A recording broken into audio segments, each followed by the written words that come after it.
¿Qué tal, amigos? Muy buenos días. Bienvenidos a este espacio, Mesa de Redacción. A nombre de Jorge Mojica Vargas, director de Victoria de Durango y director también de este espacio, les agradezco que nos acompañen.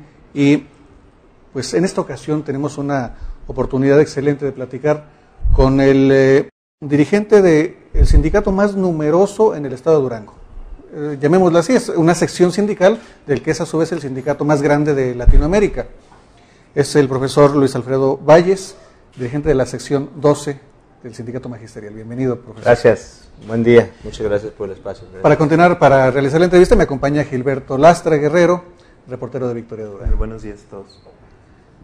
Pues, sin lugar a dudas, las noticias nos llevan de la mano a lo que pasa y los hechos nos tienen también normalmente de la mano del quehacer de los maestros. Y justamente estamos en los últimos días de un ciclo escolar. Y de una u otra manera la mayoría, pues yo pienso que un amplio sector de la población, tenemos algo que ver con estos ciclos educativos, porque o alguien en la familia estudia, los niños, los hijos, los mayores, o de alguna manera estamos ahí involucrados. Profesor, ¿cómo les va en ese momento? ¿Cómo están? Bueno, pues primeramente muchas gracias por la invitación, un agradecimiento muy profundo de podernos comunicar por este medio con la gente. Es realidad que los ciclos escolares influyen en la vida de prácticamente toda la sociedad. Todo se define en torno a esto. Y bueno, los fines de los ciclos escolares, pues desde luego que es un espacio de tiempo en el que lo primero que está presente es la evaluación de los alumnos. Cómo integrar todos estos trabajos, cómo evaluarlos, para ver el tema de las promociones o de las no promociones de los alumnos, los resultados. Es un mes, este mes de junio, muy intenso, de cierre le llamamos. Hay que certificar todos los alumnos que se atienden, que en el nivel de educación básica debe andar superando los 200,000. Aproximadamente en 3.500 escuelas de educación básica, que son las que llevan este calendario. Es una actividad intensa en ese sentido, pero es una actividad intensa también en una serie de programas, de tareas, de fin de ciclo, que van desde los festivales de clausura, que siguen por el cierre de actividades complementarias como concursos de academia, de conocimiento, que pasan por los exámenes de enlace, que pasan por la actividad de tipo sindical de información y de actividades de esparcimiento y recreación de los trabajadores que impulsamos desde el sindicato. Es decir, es un mes que pareciera ser que por ser el último sería el más descansado o el más tranquilo para el trabajador, y no es así. Tiene muchas complicaciones. Yo resaltaría una así de entrada que mis compañeros viven a diario en sus escuelas. Registro y certificación nos pide resultados para fechas muy anteriores de las fechas de clausura. Si las fechas de clausura nosotros la tenemos comprendida entre la semana del 2 al 4 o 5 de julio, registro y certificación nos está pidiendo ya a mediados de junio, para efecto de poder ellos rendir toda su información, los resultados de los alumnos. Entonces hay que ir adelantando las evaluaciones, hay que ir adelantando los cierres de esos resultados. Hacer esto implica que son 2 o 3 semanas que los alumnos conocedores de que ya tienen su evaluación, pues asisten a la escuela pues con otra actitud. Se relaja la disciplina, o sea, Y entonces el maestro tiene que tener la iniciativa y el conocimiento de esto para generar otro tipo de actividades. Y aquí es donde entramos a todas estas que estamos mencionando, ¿no? Para seguir atendiendo a los alumnos, seguir reforzando sus conocimientos, que sepan ellos que es importante seguir asistiendo a la escuela, pero también es un mes muy pesado porque, bueno, se acumula todo el estrés de mis compañeros maestros de todo este tiempo. Este mes es muy complicado, ya de mucho cansancio, y aparte hay que redoblar el esfuerzo para sacar adelante los trabajos del mes. No, y además los muchachos salen de vacaciones, pero los maestros siguen en capacitaciones, no siguen en cursos. ¿Cómo les ha ido en este sentido? ¿Y qué tanto ha mejorado esta cuestión de que ellos mismos busquen estos espacios? Porque al final de cuentas muchos también son iniciativa propia, ¿no? Sí, desde luego, siempre ha sido de esta manera. Hoy seguimos planteando a la autoridad educativa el tema de la capacitación y el mejoramiento profesional de los trabajadores. Debe ser una responsabilidad del Estado, puesto que es quien los emplea, utilicemos ese término. Entonces, terminando el periodo escolar, la gran mayoría de mis compañeros a diplomados, a cursos de posgrado, a especializaciones, es decir, a seguirse preparando, una gran mayoría. Y de esa gran mayoría que yo les estoy comentando, todos siguen haciéndolo con su propia iniciativa y con su propio recurso. Es decir, en un esfuerzo de ser mejores para dar algo mejor de sí el siguiente ciclo. Pero el simple hecho de cambiar de esta actividad, de ser docente, de estar frente a los niños, de estarles transmitiendo, formando conocimientos y sobre todo dándoles elementos para la vida, y entrar a una aula como alumno o el maestro, bueno, pues hay ya una variación en la actividad y esto genera un descanso mental también, que ese es básicamente el necesario. Un maestro día a día le va dando parte de sí mismo al alumno, es imperceptible, pero va dejando algo de sí, de su vigor, de su esfuerzo, de su responsabilidad. Yo les digo que a veces hasta de su corazón, porque también necesita uno sentir a los alumnos para poderlos educar de mejor manera. Y desde luego que tenemos maestros muy comprometidos, muy dedicados, muy conscientes de esa gran responsabilidad que tenemos. Entonces, imagínense ustedes un maestro con 20 años de servicio, con grupos de 40 a 50 alumnos, 200 días al año, que ahí, si gusta ahorita platicamos del calendario escolar, hay un tema ahí que a mí me llama mucho la atención, los periodos estos de receso, que luego mucha gente nos critica, pero que están programados, es decir, el calendario no se acorta ni pasa nada con él, es decir, los maestros trabajamos 200 días. Pero bueno, ahorita platicamos de ese tema.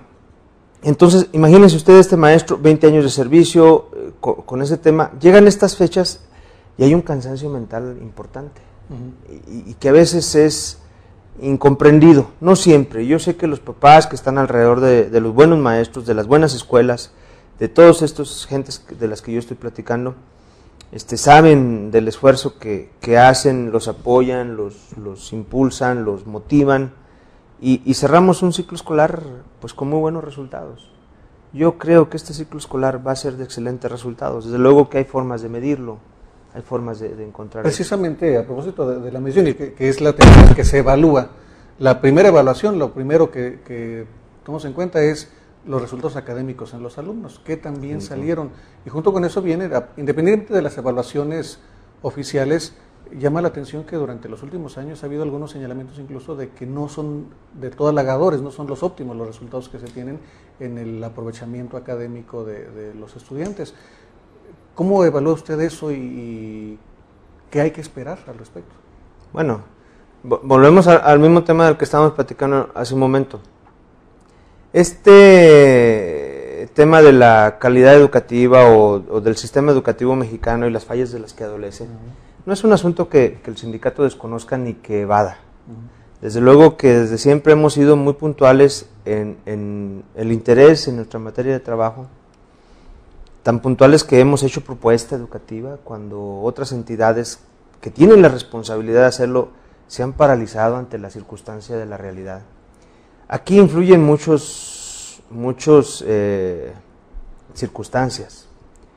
Desde luego que tiene mucho que ver el desarrollo en las comunicaciones, en las tecnologías, cómo la sociedad poco a poco se va globalizando y vamos encontrando que la información fluye con más rapidez, sí, que los alumnos demandan mayores y mejores aprendizajes, que sus necesidades de conocimiento son más amplias. Entonces, esta realidad que ocurre con la sociedad debe de ser una realidad que ocurra con las instituciones, con las políticas públicas, con los temas que al Estado, que al gobierno le corresponde impulsar, como una responsabilidad que tiene con la sociedad. Dijo, algunas instancias se han paralizado. ¿A qué estamos hablando? ¿A qué se refiere? Bueno, estamos hablando de que es tanta la rapidez con la que esto va, que las políticas no alcanzan a responder a esa realidad. ¿Sí me explico? Políticas públicas que puedan resolver ese tema, leyes e instituciones que estén acordes a esa nueva realidad. En nuestro sistema educativo eso le pasa, ¿sí? Desde luego que encontramos que para resolver la problemática de fondo, una gran parte de la tarea deberá de estar en el magisterio, pero hoy es una tarea compartida. Yo por eso aplaudo hoy en día la reforma que se le está haciendo a nuestra Constitución estatal. O sea, es encomiable buscar poner la ley a tono con la realidad, que debiera de hacerse con la educación. Nosotros hemos pugnado siempre porque la educación sea una política pública, que tenga presupuestos transeccionales, que no sea un asunto que tengamos que estar revisando y negociando cada año a efectos de encontrar los mejores esfuerzos y las mejores inversiones en el tema educativo, cuando todos coincidimos en el mismo asunto. Usted le puede preguntar a un político, a un gobernante, a un líder social, a un maestro, a quien usted le pregunte, le dirá que la educación es la palanca que podrá resolver los temas sociales por los que nos encontramos atravesando en este momento. Entonces, si existe ese consenso, traduzcámoslo en una política pública que le dé a la educación esa trascendencia. ¿Cómo? A mí me queda claro que es a través de mejores maestros. Me queda claro. O sea, tenemos que aplicar un mayor esfuerzo en capacitar y en formar a nuestros docentes. Ahí está la solución, en gran parte. Hoy nos piden enseñar computación en la escuela, para no irnos tan lejos. Porque yo les pudiera hablar que yo egresé de la escuela normal hace 30 y algo de años. Salí conociendo el método para la lectoescritura, el de análisis estructural, que hoy no tiene nada que ver con la realidad sobre cómo enseñar a leer y escribir. Pero si hoy me dan un grupo de primer año, yo le enseño con ese método que es el que conozco. ¿Y aprenden de alguna manera?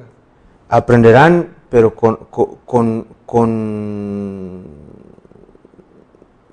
falta de algunos elementos que hoy se requieren ya para aprender mejor a leer y escribir, la comprensión, X, Y, Z. Ahí vamos a un asunto que tiene que ver con dos aspectos. Las herramientas de las que disponen los maestros para cumplir con su función. Dice usted que efectivamente la solución son mejores maestros. Sí. Pero los maestros necesitan también de un programa adecuado, porque a veces tienen que sujetarse a un programa, a un plan de estudios o a herramientas de las que se le dota para que trabaje, que no necesariamente son las óptimas.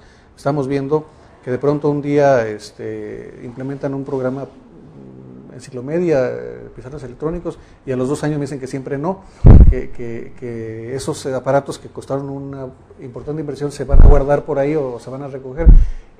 Pero ¿cómo resuelven los maestros esa cuestión así tan incierta de cómo enseñar?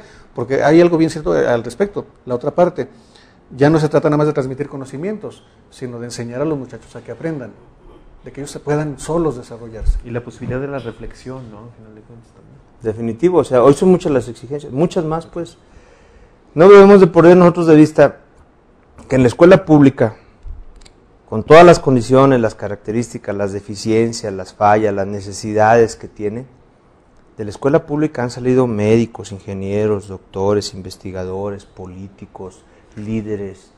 Es decir, ha sido la escuela que ha formado el México que hoy tenemos. Claro que hoy los requerimientos son mayores, pero me lo voy a poner a usted un ejemplo muy sencillo.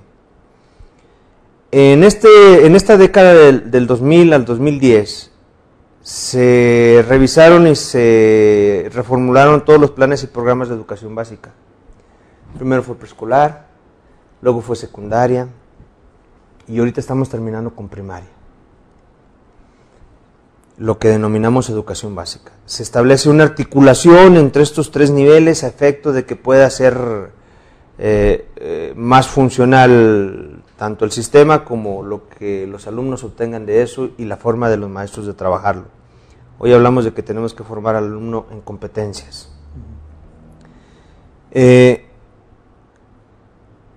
Pero ¿saben ustedes, por ejemplo, que las escuelas formadoras de docente aún no han realizado su reforma para que los alumnos egresados de las escuelas formadoras de docentes vayan acorde a esa nueva realidad que van a ir a enfrentar en la enseñanza ya en el campo de los hechos? A ver, entendí bien, ¿las normales siguen trabajando con programas ya rebasados?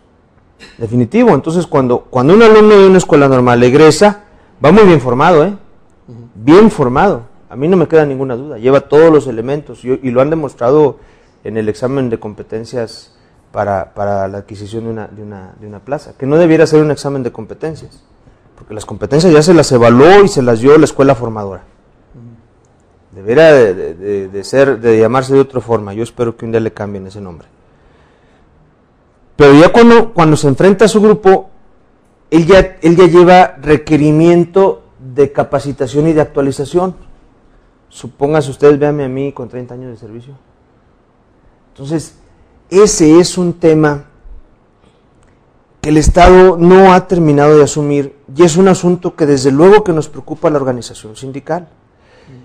Nosotros hemos estado pugnando los últimos años en nuestras negociaciones salariales, no hacer únicamente una negociación por cuánto deba de ganar más el maestro o por cuánto deba de incrementársele más al maestro. Nuestra negociación hoy es integral. Nosotros vamos y negociamos con la autoridad recursos para infraestructura, para recuperar los espacios educativos que durante tanto tiempo no se les ha dado mantenimiento y que se deterioran, para equiparlos con tecnologías HDT, que es la actualidad. O sea, nadie puede dar lo que no tiene, nadie puede educar con lo que no tiene. Recursos para capacitación y actualización de los maestros. Partimos de hace 2-3 años de recursos irrisorios de 60 millones de pesos para formar a los maestros de todo el país. Ahorita vamos en aproximadamente 400 millones de pesos, pero nosotros quisiéramos ver reflejado un mayor esfuerzo en ese espacio, que en verdad se definiera un sistema nacional de capacitación y formación de los maestros con trayectos formativos muy claros, con necesidades muy específicas, para que entonces nuestros compañeros puedan tener esas herramientas y poder enseñar la computación y poder enseñar en competencias, que eso no lo aprendieron en la escuela. O sea, eso en el camino les dijeron, hoy tienes que enseñar de esta manera. A mí hoy, a lo mejor, si me presento en una escuela a enseñar con lo que yo conozco, me dicen, oye, no, tú ya no vas a poder enseñar a leer y escribir con ese método. Hoy existe y entonces hay que apropiárnoslo. ¿Y cómo nos lo apropiamos? Con el esfuerzo de cada maestro. En vacaciones, asiste a un curso, asiste a otro curso, lee un autor, lee otro, lo asimila, lo procesa y luego lo convierte en conocimiento para los alumnos que atienden. Un detalle que nos decía usted que efectivamente de estas escuelas públicas han egresado ingenieros, maestros, médicos, etcétera. Todo. Que tampoco podemos dejar de lado que muchos ingenieros no saben leer y muchos abogados son incapaces de hacer operaciones aritméticas básicas. Pero viene el otro asunto que tiene que ver con que a veces no sé qué tanto es realidad y qué tanto es más mito, el de la necesidad de evaluar también a los maestros, y que ahorita está de moda que si se oponen, si no se oponen, si se evalúa, si no se evalúa, si la autoridad educativa insiste en que hay que evaluarlos, y luego el sindicato o algunas expresiones del magisterio dicen que no, otros que sí, pero con ciertas condiciones, y luego después, bueno, y se les evalúa, y luego ¿qué? ¿Cuál es la postura de ustedes aquí? Qué importante esta pregunta.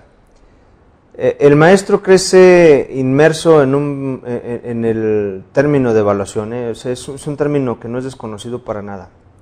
Hace ya algunos ayeres, cuando nosotros todavía llegamos al sistema educativo, calificábamos a los alumnos y era más subjetivo que objetivo. Pues yo veo a Mariano muy bien, pues le pongo 9 porque es un niño bien portado, porque estudia, porque esto, porque lo otro, me presenta sus tareas, me hace... Esa era una calificación. Y era la única objetividad, pues era un examen que, por cierto, era muy cerrado, a un cuestionario prácticamente, cuestiones de este tipo. Poco a poco fuimos desarrollando métodos y formas de evaluación más completo, ¿no? O sea, sí, cuál es el conocimiento que trae el alumno, pero cuál es la formación que trae en valores, cuál es su nivel de participación, cómo se socializa con sus compañeros, cómo comparte, cómo esto, cómo lo otro. Y se fue integrando un sistema de evaluación a los alumnos. Entonces, la evaluación es un tema que los maestros conocemos muy bien. ¿Cuál es la necesidad de evaluarnos? Yo creo que en estos tiempos todos tenemos que evaluarnos. Todos en nuestra tarea, en nuestra función, debe ser parte de nuestra vida. La evaluación debe ser para mejorar, para encontrar cuáles son las debilidades, las deficiencias de un tema y resolverlas para hacer mejor las cosas. Entonces, creo que la evaluación debe de ser en todos los campos. De tal manera que la evaluación en el sistema educativo es importantísima. Es una propuesta del propio sindicato. Nosotros propusimos la conformación de un Instituto Nacional de Evaluación Educativa. Es más, estamos proponiendo la construcción de un Sistema Nacional de Evaluación Educativa, es decir, que cada estado tenga su propio instituto. Que sea un instituto autónomo, ciudadano, que no tenga interés ni en la SEP ni en el CENTE. Que defina sus herramientas para evaluar y que la evaluación sea para resolver, porque ese es el tema de la evaluación. La evaluación no debe ser para denostar. Nosotros somos muy dados a evaluar y decir, mira qué mal estamos. No, debería ser, mira qué oportunidad tenemos de resolver esto, ya vimos dónde está el tema. Y ese fue un compromiso con el gobierno federal. Le entramos a esto, pero el gobierno federal debe hacer el compromiso de, una vez teniendo los resultados, bueno, primero, conformar el instituto autónomo, no se ha hecho. Segundo, las herramientas que las elabore ese instituto y las aplique el instituto, no se ha hecho. Tercero, que los resultados se utilicen para plantear soluciones. ¿Cuál es la solución? Nosotros la tenemos detectada aún sin diagnóstico, capacitación y formación para los maestros como responsabilidad del Estado. Que él invierta. Si nosotros nos vamos a revisar las estadísticas de la OCDE, que es donde nos comparan con los exámenes de PISA y de enlace, pues encontraremos que los promedios que estos países que conforman este organismo invierten en educación, pues nada tiene que ver con los que invierte México. Que lo que invierte para la capacitación y formación de sus maestros, pues no hay punto de comparación. Y entonces ese es el tema central del asunto. La SEP no tiene resuelto de qué manera va a capacitar a los maestros una vez que detecte que al profesor Luis Alfredo Valles Mendoza tiene una deficiencia en métodos de lectoescritura, por decir. Ahí hay una deficiencia que yo tengo. ¿Cómo la va a resolver? Entonces, en las cuentas que hace la SEP dice, no, pues aquí tengo una cantidad de dinero. alcanza más o menos para que cada maestro con 300 pesos se actualice durante el próximo año. Entonces, suena así como que no hay mucho interés, es decir, suena como que hay que hacer la evaluación porque hay que hacerla, porque fue un acuerdo político. Evaluar, pero para nada. Para nada, entonces, nosotros estamos en el esfuerzo, no es una negativa, estamos en el esfuerzo de que la evaluación se construya de una vez bien y para siempre, que no hagamos un parche como lo fue en Ciclomedia, que no tengamos una idea de ocurrencia, la apliquemos y para qué. O sea, los esfuerzos hoy en día en educación tienen que ser esfuerzos de una política pública, insisto, y las políticas públicas las hace el gobierno. No hay vuelta. Algunos sectores critican que, bueno, se evalúa y luego salen algunos resultados en los que hay un importante número de maestros que tienen una evaluación, que se detectan deficiencias, que reprueban, se dice que luego dicen, no es que no reprueban, simplemente hay una detección ahí que les falta, que es insuficiente su nivel o su preparación. ¿Y luego qué? Eso es, ¿luego qué? Porque algunos incluso dicen, no, pues a esos hay que despedirlos y hay que contratarnos que sí sirvan, como si esa fuera la solución a lo mejor. Pues a mí se me hace algo muy complicado. Pues no, ¿verdad? Pues no. Es decir, y ese es también algún temor, el temor de algunos sectores magisteriales, ¿no? ¿Es que me van a evaluar para quitarme mi plaza? ¿Es que me van a evaluar para quitarme mi trabajo? Pues entonces evaluemos a todo mundo, para ver quién está en un espacio o en una profesión que no le corresponde. Algo que también habría que señalar, yo estoy seguro que la mayoría de los profesores son maestros comprometidos y con capacidad para... Yo estoy de acuerdo. Pero podemos también reconocer que habrá algunos que no tienen quizá el perfil o la preparación suficiente, que tienen deficiencias que habrá que superar. Definitivo, o sea, si estamos platicando de la circunstancia, por ejemplo, miren, hoy a través del concurso nacional para la asignación de plazas docentes, encontramos que en el sector magisterial hay una gran participación, no solamente de egresados de escuelas normales, sino hay un gran interés de profesionistas de otras ramas.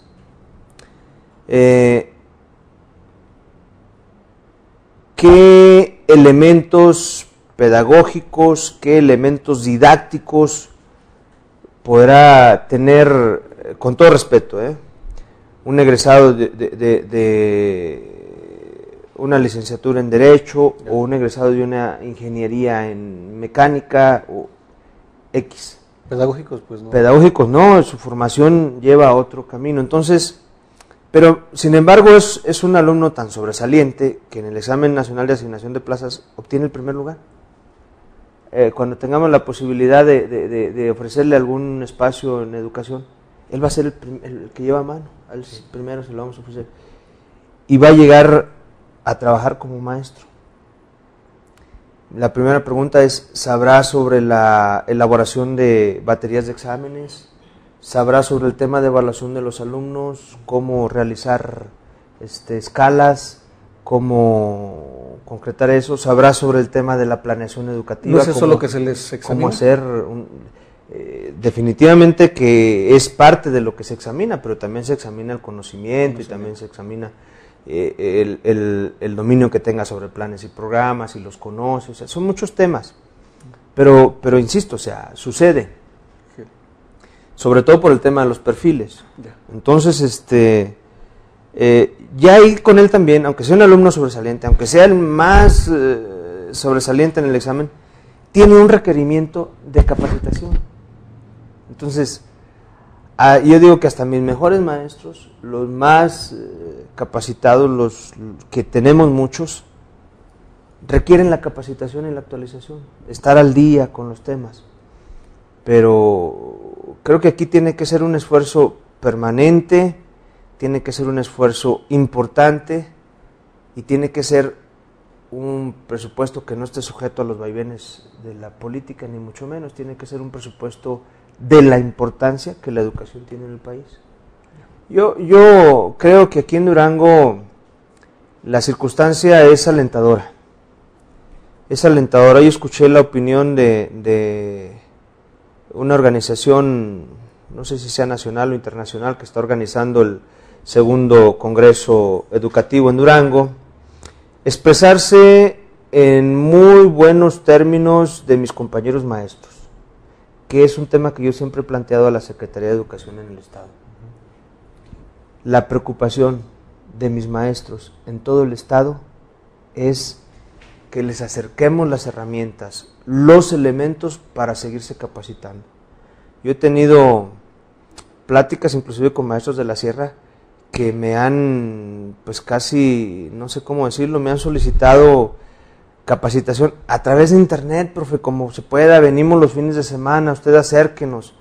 Nosotros hemos impulsado convenios con diferentes instituciones educativas aquí en el Estado a efecto de lograr acercarles esta posibilidad a nuestros compañeros. Pero de verdad da tristeza saber que, por ejemplo, hoy la comunicación, que es el internet, que debiéramos estar conectados en todas partes, pues hay lugares donde no se tiene acceso para intercambiar datos o recibir información, sino únicamente ciertos programas de la SEP y nada más. La información, la internet es información, la internet es libertad.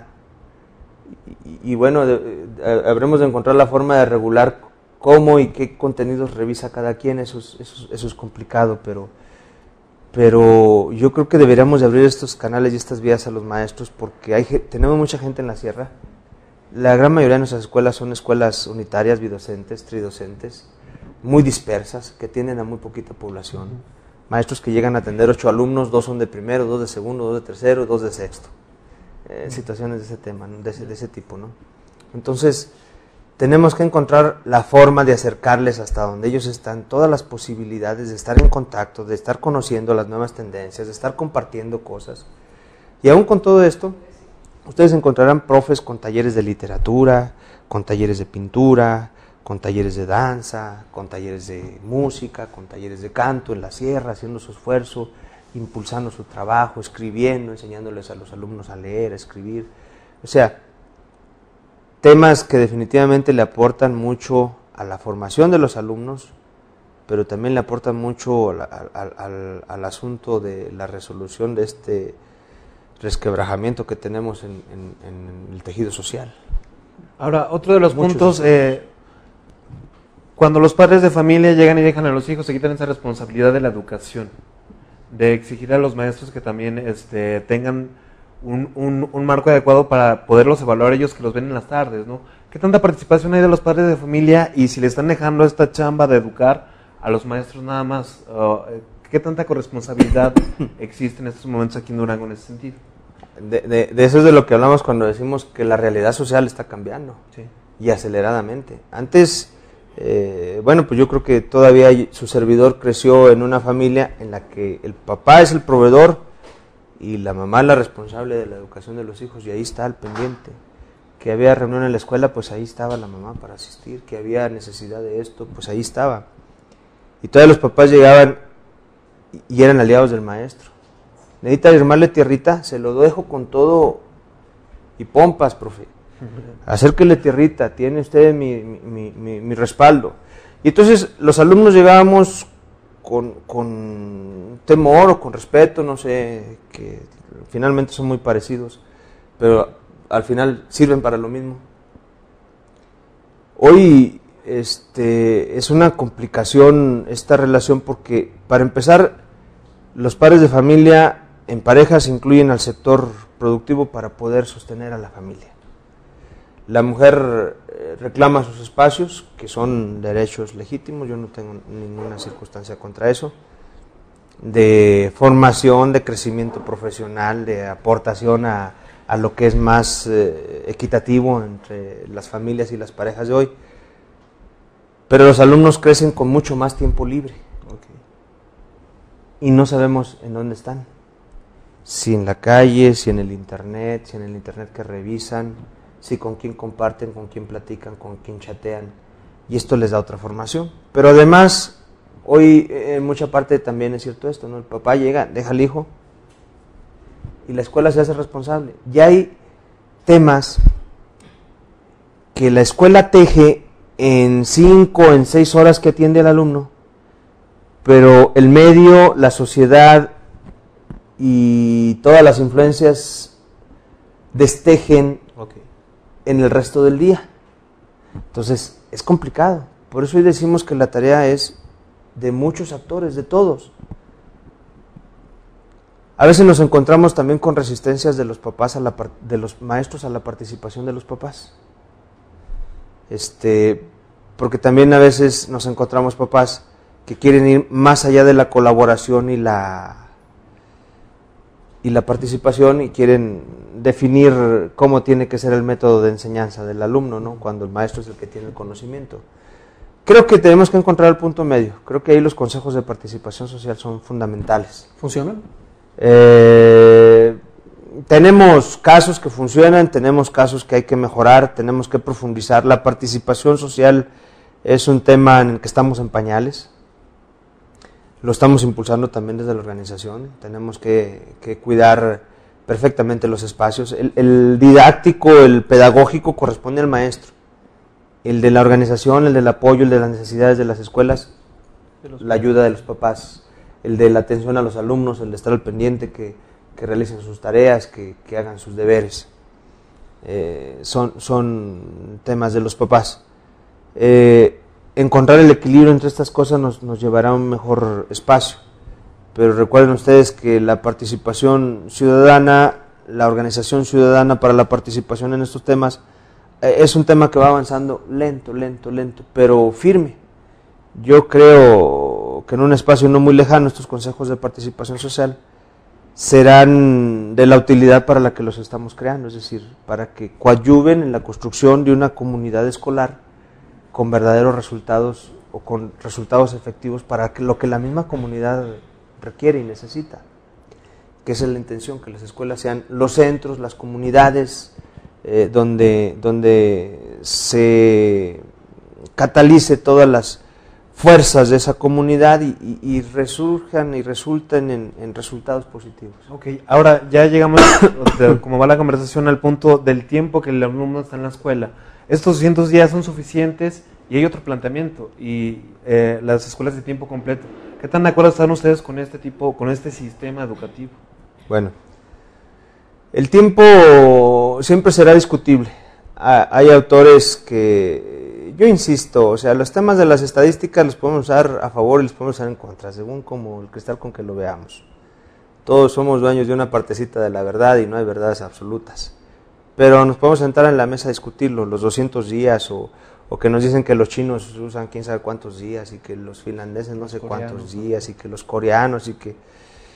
Pues yo he tenido la oportunidad de estar cerca del tema del sistema educativo en Finlandia y les diré que es una sociedad triste emocionalmente, fría, no sé si se debe al tema educativo o a qué será, pero bueno, es discutible el asunto de los días.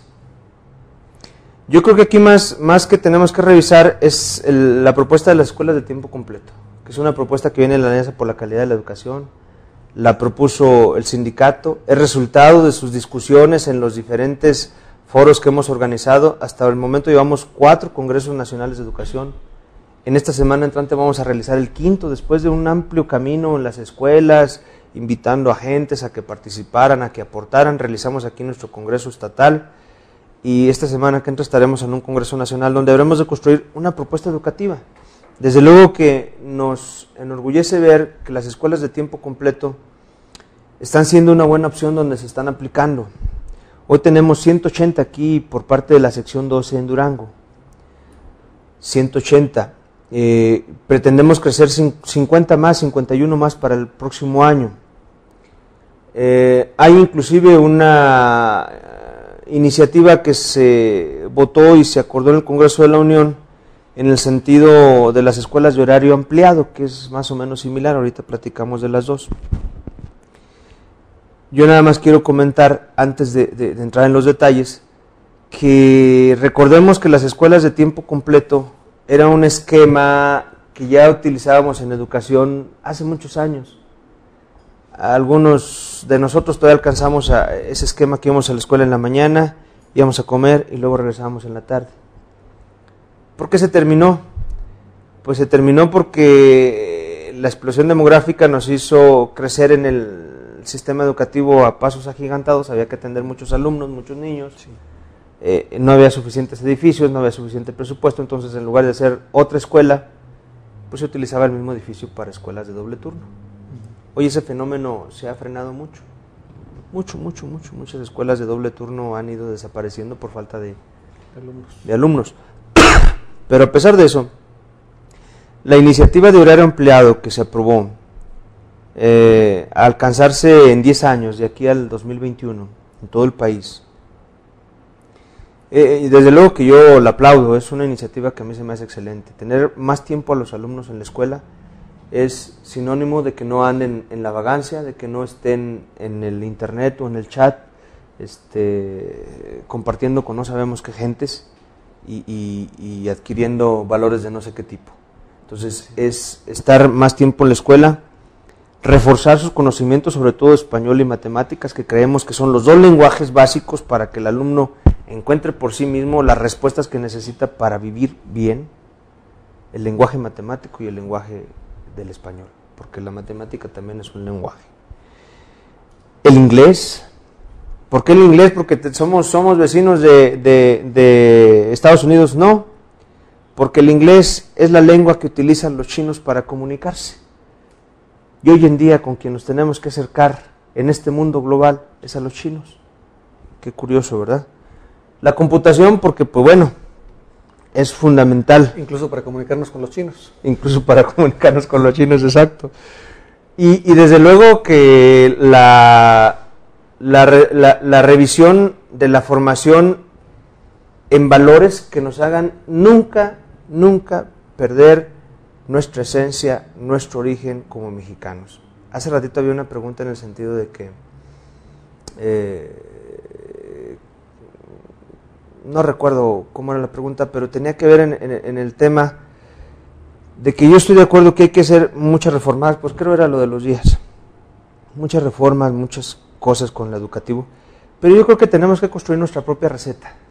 Yo no creo que ni ninguna de las de Sudamérica la podamos retomar e implantarla aquí, Chile o Uruguay, que están muy bien en educación, o Estados Unidos, que no hace mucho tiempo tuvimos oportunidad de estar ahí y vimos que enfrentan los mismos problemas que enfrenta el sistema educativo mexicano, que si la deserción, que si la educación que ofrecen, que si la gran diversificación y especialización que existe hoy en día, que si el campo laboral una vez que egresan, son los mismos problemas en todo el mundo para el tema educativo. Entonces, creo que México tiene la posibilidad de construir su propio esquema y su propio esfuerzo, retomando y escuchando y revisando. De tal manera que estas escuelas de tiempo completo, a mí me parece una magnífica posibilidad. Las escuelas de horario ampliado, que es la propuesta, puede ser 1, 2 o 3 horas el horario ampliado. Pero desde que nace, yo se los comenté, les digo, pues es una propuesta muy loable, pero que no tiene el esfuerzo presupuestal acompañándolo, porque el Congreso establece 36,000 millones de pesos para los primeros 5 años. Los estudios más serios, realizados por instituciones serias, nos dicen que ese esfuerzo requiere entre 150,000 y 200,000 millones de pesos en los 10 años para operar en todas las escuelas.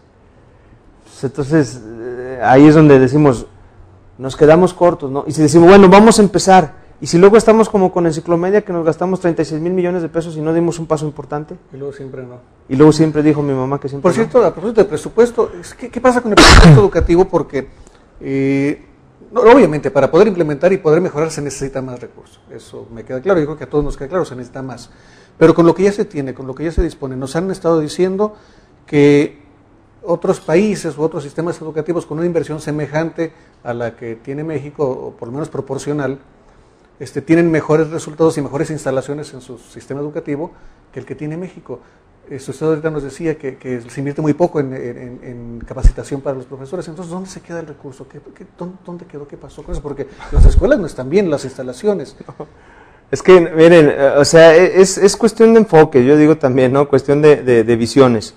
¿Sabían ustedes, por ejemplo, que de todo ese gran número de millones de pesos que se dice que es el presupuesto educativo, no todo es salarios de los maestros, no todo es educación básica, sino que de ahí dependen toda una serie de organismos y de burocracias que tienen que salir de lo mismo?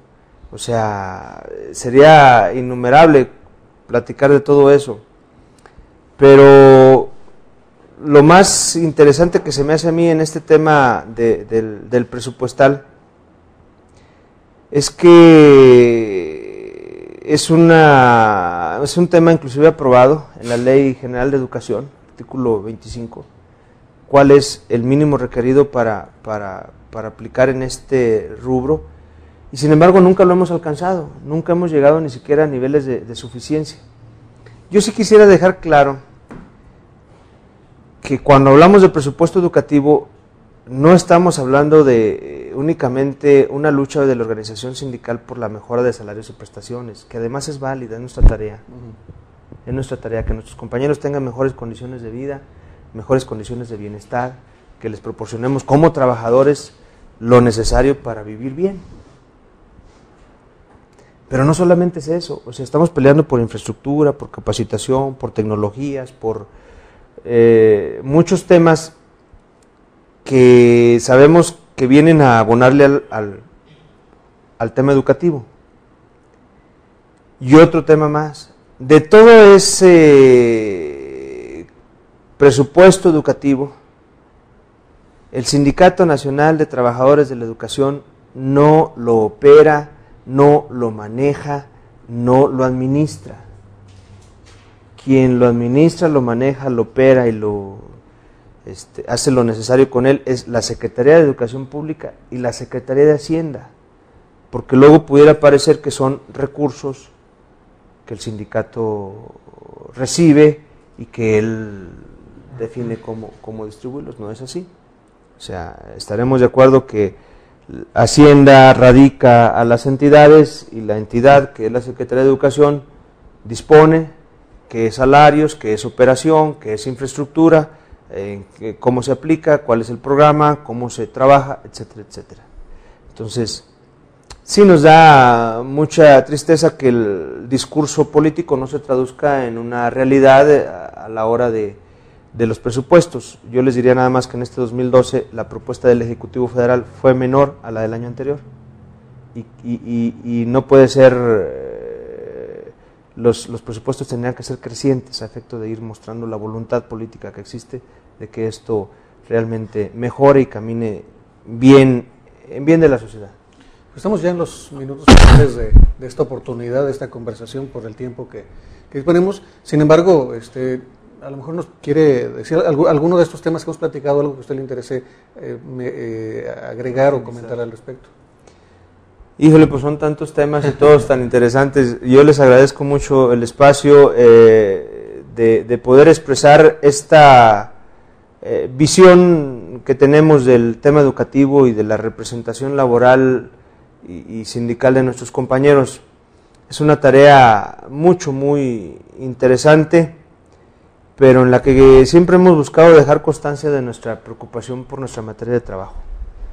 Es real, a mí de verdad el comentario que hoy escuché de mis maestros preocupados por su capacitación, por su superación, por aprender más cada día, de verdad que me satisface. Ese es el clima en el que mis compañeros trabajadores de la educación estamos en Durango.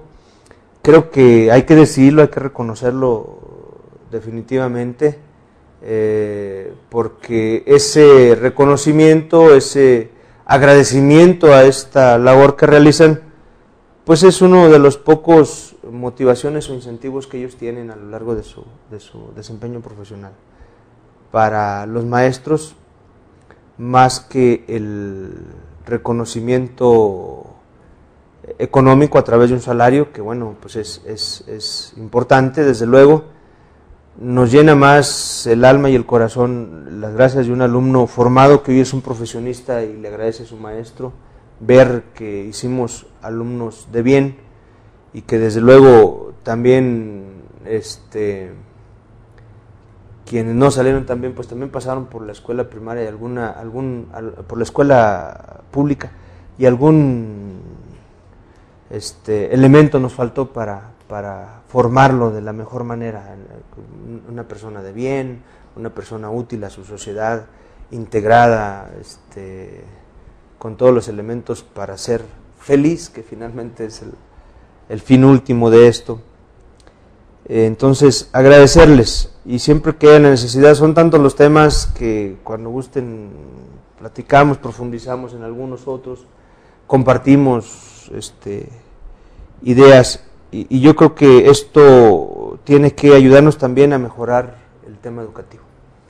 Muchísimas gracias. Seguramente hay muchos otros temas, muchos otros aspectos, y algunos de los que tocamos incluso necesitarán de un trabajo más amplio, de un tiempo más dedicado, porque pues es mucho lo que nos queda por conocer, sobre todo desde el punto de vista de quienes tienen en sus manos el trabajo educativo, que con frecuencia a veces tenemos oportunidad de escuchar a quienes administran o a quienes lo manejan, pero pues qué mejor que escuchar ambas partes, o todas las partes, porque son todos también padres de familia, alumnos y demás. Definitivo. Profesor, muchísimas gracias a todos ustedes que nos han estado siguiendo desde sus hogares. Muchas gracias también por tomar parte en esta transmisión, y les invitamos para que la grabación de este programa la puedan ver a partir del día de mañana en nuestro sitio web. Ahí va a estar disponible para que puedan escuchar de nuevo estos comentarios que hemos hecho, que hemos escuchado en este programa. Gracias a nombre de Jorge Mojica Vargas, director general de Victoria Durango. Gracias, profesor. Yo soy Mariano Cervantes y les deseo el mejor de los días. Esta fue una producción de Victoria Editores SADCB.